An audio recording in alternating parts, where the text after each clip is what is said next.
Here on West 96th Street and Broadway, the foundations have been laid for a new expectation in quality residential architecture.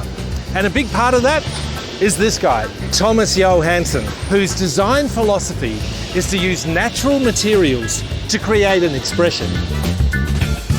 So Thomas, just about done here. Yeah, Mike, we're 99.9% done. People are moving in. Yes, it's very exciting to see life in the building. Now, this is really where the story for me starts. Yes, we clad the building in 2-inch thick limestone panels, not only at the street level, but it actually goes all the way up. All the way up. I remember last time I was here, but being on the umpteenth floor, looking at a piece of coral right up there. Exactly, and here we are again. More of the sediments. It really shows the life of not only the stone, but the life of the building. And I suspect this is going to be here long after we've gone. I certainly hope so. The lobby. Yeah, we wanted to make sure that the lobby, on one hand, was intimate, so it's very soft in terms of the materiality, but we also wanted it to feel grand. So we're able to do a double height ceiling, and in addition to that, we carved this courtyard in the back of the building so that when you enter the lobby, let's say at night if you come home, there's still daylight that you're walking towards. And in the morning when you exit the lobby, you also look out towards the street. Now, one thing I know about you, Thomas, is you like carving things out of stone. Yes, I like stone. In this case, we were able to carve the entire reception desk from a block of marble from Italy. And that's sort of, the general idea that we work towards, which is making something that lasts. That's what the whole building's about here. That's what everything we do is about. Thomas, you've somehow managed to jam a 25-meter pool in the middle of Manhattan. Yeah, it's quite an unusual and luxurious amenity to have in the city. Impressive. What we wanted to make sure was that it felt more like a spa. So what we've done is we've clad all the walls in these hemlock panels. Hemlock is a wood, and the floor and the base that runs along is all clad in travertine. Travertine, that's very Romanesque. Yeah, exactly. We wanted to use a stone that didn't date, that really stood the test of time. Yeah, I guess using natural materials, that's what happens. Yes, nobody goes to Rome, looks at the travertine and says, this is so 200 BC. No, you got that right. And there's something interesting going on with the acoustics as well. Yeah, so all the ceiling panels are actually open in between the wood rails, and above that we have an acoustic blanket that absorbs all the sound. So we wanted to make sure that it felt like a spa and it sounded like a spa. Yeah, especially with the intensity of kids in here and so on. Exactly.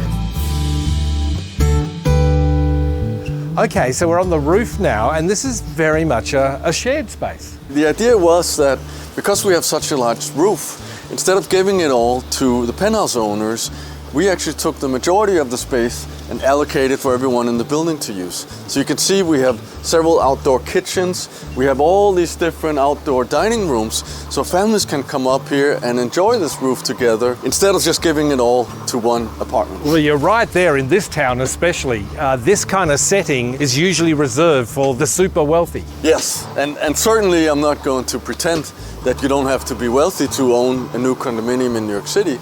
But the idea is you can live in a one-bedroom and still come up here and have access to this. And you can see we even have an outdoor screening room. Isn't that fabulous? Imagine that on a summer's evening. Yes. Beautiful. Typically this is dedicated to the penthouses. We do have a couple of penthouses here that have private terraces, but the majority of the roof is for everyone else to share. The idea is if you live in this building, you're part of this family, the community of the building. And as you know, the building is packed with fantastic amenities. And in my opinion, this of course is the best of all of them.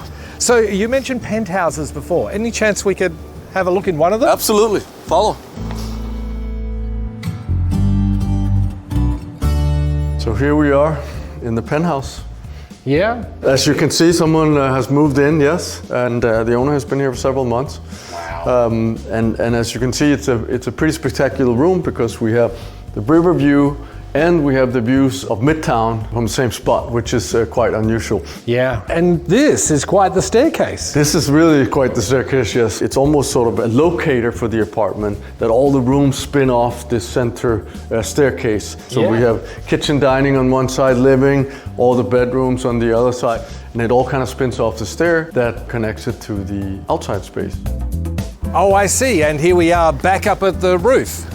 Yes, we have the majority of the roof allocated for the building to share, but we still carved out a couple of private areas for the penthouse apartments. Yeah, I see a private barbecue area over there. We have outdoor kitchen and we have a dining set on the side here. And here on the west side of the apartment, we have what I like to call the sunset lounge. We're looking over the river, you see the sunset. At night you can sit here with a glass of rosé and watch the sunset over New Jersey. Beautiful. What a magical New York spot. Now, Thomas, you've had quite the tick of approval with this building, haven't you? Yeah, we've been very fortunate. My clients, who are the developers, have both decided to buy in the building.